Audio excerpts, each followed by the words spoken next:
भक्तजनों, आज आप सुने जेठ मास में दो तोता और सीता की कथा। सीता को तो ये भी पता नहीं था कि वो कौन सीता है और किसके साथ मेरे शादी होगा। इस बारे में ना जाने किसी को पता है या नहीं है। एक दिन परम सुंदरी सीता जी अपनी सखियों के साथ फूलों के बाग में घूम रही थी।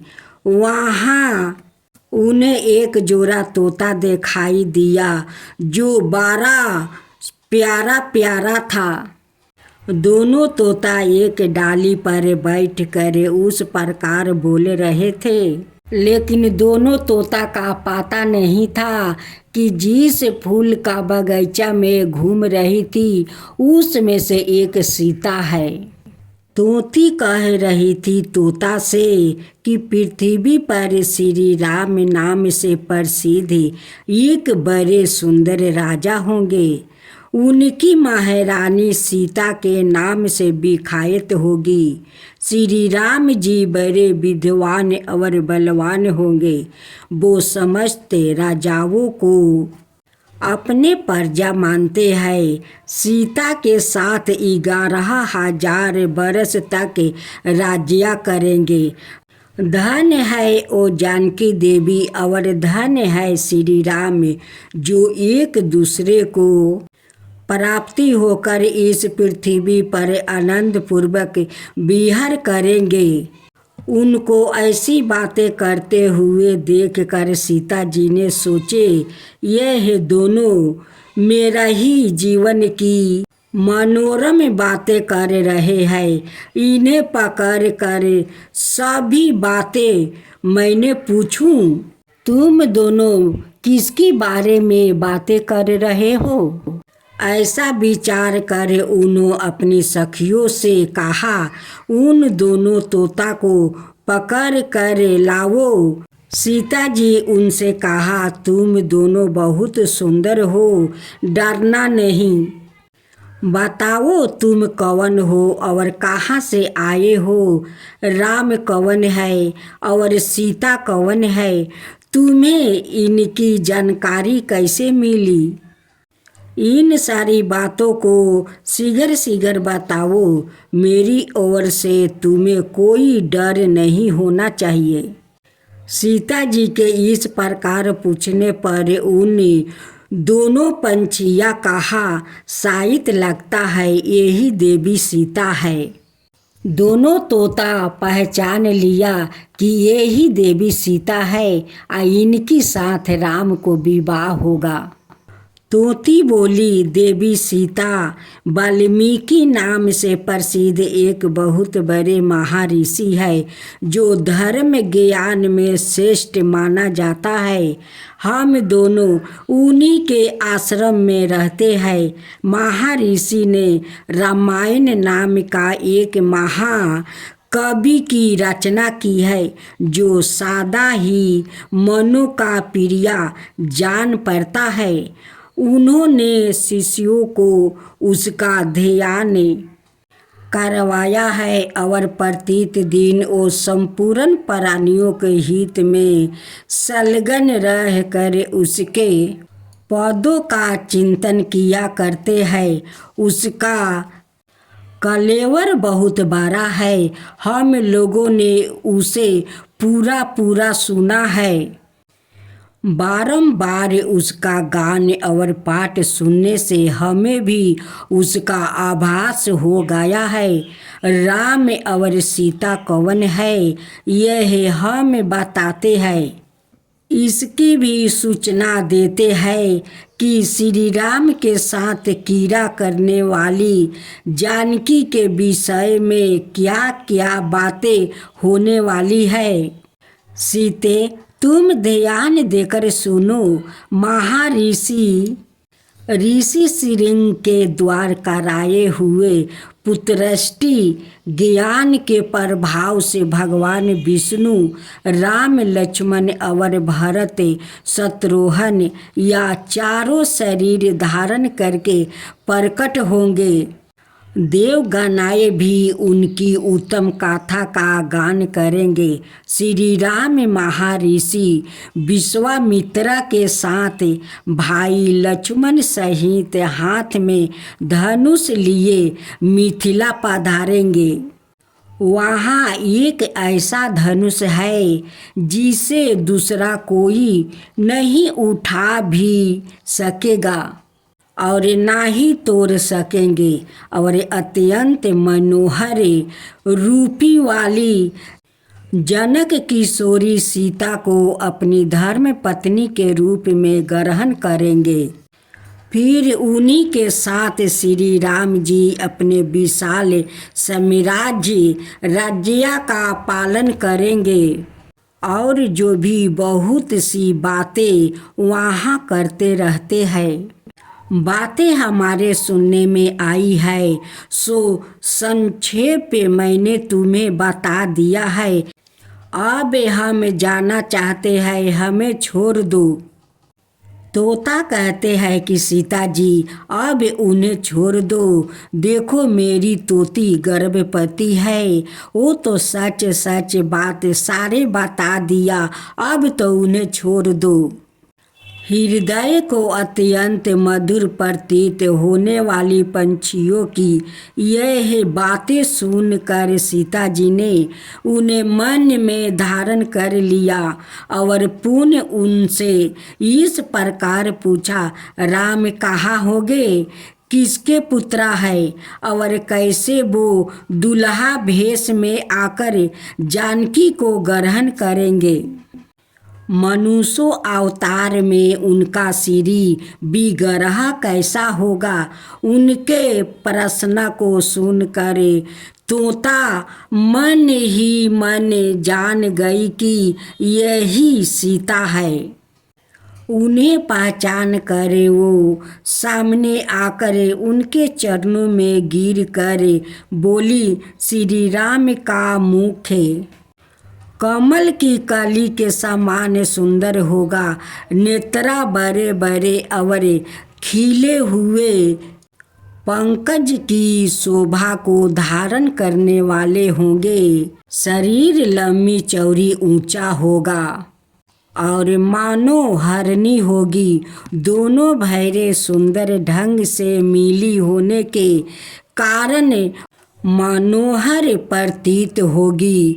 गाला शंख के समान शोषभीत और छोटा होगा, वक्ष स्थल उत्तम चौड़ा और शोभा संपन्न होगा, उसमें श्रीवस्त्र का चिन्ह होगा, सुंदर जांघों और कटी भाग की शोभा से युक्त दोनों घुटने अत्यंत निर्मल होगा।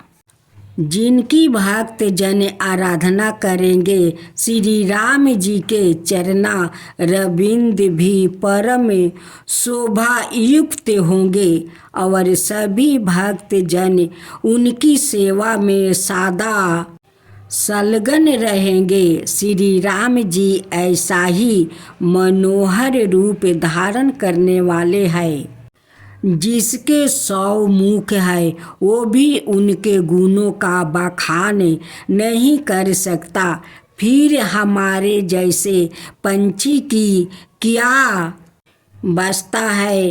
परम सुंदर रूप धारण करने वाली लवणमयी लक्ष्मी भी जिनकी झांकी करके मोहित हो गई, उन्हें देखकर पृथ्वी पर दूसरी कौन स्त्री है जो मोहित ना होगी।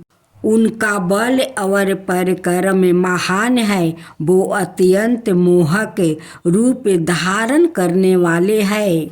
मैं श्री राम का कहाँ तक वर्णन करूँ, वो सब प्रकार के ऐश्वर्यमय गुणों से युक्त है। परम मनोहर रूप धारण करने वाले वो जानकी देवी धन्य है, जो श्री राम जी के साथ हजारों बरस तक प्रसन्नता पूर्वक विहर करेगी। परंतु सुंदरी तुम कौन हो, तुम्हारा नाम क्या है जो इतनी चतुरता और आदर के साथ श्री राम के गुणों का कीर्तन सुनाने के लिए प्रसन्न कर रही हो। तोता की यह बातें सुनकर जनक कुमारी सीता अपने जन्म की लालित और मनोहर चर्चा करती हुई बोली, जिसे तुम लोग जानकी कह रहे हो, वो जानकी पुत्री मैं हूँ। मेरे मन को लोभाने वाले श्री राम जब यहाँ आकर मुझे शिकार करेंगे तभी मैं तुम्हें छोड़ूंगी, अनाथ नहीं, क्योंकि तुमने अपने वचनों से मेरे मन में लोभ उत्पन्न कर दिया है। अब तुम इच्छा अनुसार खेल करते हुए मेरे घर में सुख से रहो और मीठे मीठे पदार्थ भोजन करो।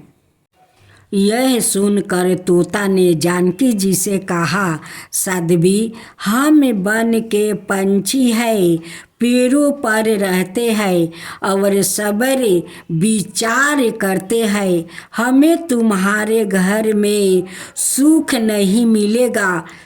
मैं गर्भिणी हूँ, अपने आस्थान पर जाकर बच्चे पैदा करूँगी, उसके बाद फिर तुम्हारे यहाँ आ जाऊँगी।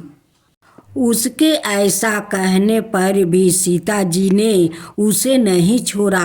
तब उसके पति तोता ने मीठे बानी में उत्मस्तक होकर कहा, सीता, मेरी सुंदरी भायरा को छोड़ दो, इसे क्यों राख रही हो? मेरी पत्नी यह गर्भिणी है, सदा मेरे मन में बसी रहती है। जब यह बच्चा को जन्म दे देगी तब मैं इसे लेकर तुम्हारे पास आ जाऊंगा। तोता के ऐसा कहने पर भी जानकी जी ने कहा, महामत, तुम आराम से जा सकते हो, किंतु तुम्हारी यह भायरा मेरे प्रिया करने वाली है। मैं इसे अपने पास बड़े सुख से अपनी सखी बनाकर रखूंगी। यह सुनकर तोता दुखी हो गया। उसने करुणा युक्त वाणी में कहा, योगिनी लोग जो बातें कहते हैं वो सत्य ही है। किसी से कुछ ना कहे, मौन होकर रहे, नहीं तो उन्मत्त प्राणी अपने वचन रूपी दोष के कारण ही बंधन में पड़ता है। यदि हम इसे पेड़ पर बैठ कर राम के बारे में बात ना करते होते तो हमारे लिए यह बंधन कैसे प्राप्ति होता। इसलिए मौन ही रहना चाहिए था। इतना कह कर तोता पुण्य बोला, सुंदरी, मैं अपनी इस भायरा के बिना जीवित नहीं रह सकता, इसलिए इसे छोड़ दो। सीता, तुम बड़ी अच्छी हो, मेरी प्रार्थना मान लो। इस तरह नाना प्रकार की बातें कह कर उसने समझाया, परंतु सीता जी ने तोती को नहीं छोड़ा। तब तोता ने पुनः कहा, सीते, मुझे छोड़ दो, अनाथ शराप दे दूंगी। सीता जी ने कहा, तुम मुझे डराती हो, धमकाती हो, मैं इसे तुम्हें नहीं छोड़ूंगी। तब तोता ने क्रोध होकर जानकी जी की शराप दे दिया, और जिस प्रकार तू मुझे इस समय अपने पति से विलग कर रही है, वैसा ही तुझे सवाए भी गर्भिणी अवस्था में श्री राम से अलग होना पड़ेगा। यह कहकर पति वियोग के शोक में उसके प्राण निकल गया। उसने श्री राम का स्मरण किया और पुनः पुनः राम नाम का उच्चारण करते हुए प्राण त्याग किया। इसलिए उसे ले जाने के लिए सुंदर विमान आया और वो तोता उस पर बैठकर भगवान के धाम को चली गई। भायरा की मृत्यु के हो जाने पर तोता शोक से आतुर होकर बोला, मैं मनुष्य से भरी हुई श्री राम की नगरी अयोध्या में जन्म लूँगा और मेरे ही वियोग से उद्वेग में पड़कर तुम्हें पति वियोग का भारी दुख उठाना पड़ेगा। यह कहकर उसने भी अपना प्राण छोड़ दिया। तोता भी तोती के पास चला गया। दोनों तोता तोती का वैकुंठ धाम मिला। तोती का अभिशाप सीता को लाग गया। सीता भी एक दिन गर्भवती अवस्था में उन्हें भी एक दिन जंगल में वनवास करना पड़ा।